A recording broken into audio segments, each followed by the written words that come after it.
Instagram story ad yours showing problem. In this tutorial I'll show you how to fix it. So let's see the step.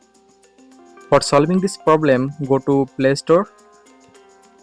Now click on search bar and search Instagram.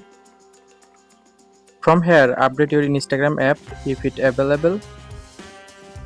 Now wait for completing the process. After completing the update process, now go back to home screen.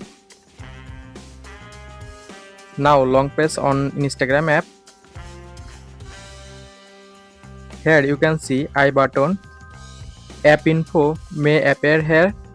Just click on I button or app info. Now scroll down.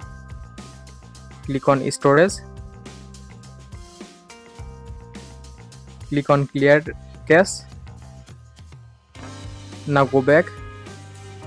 Click on force stop. Click on OK.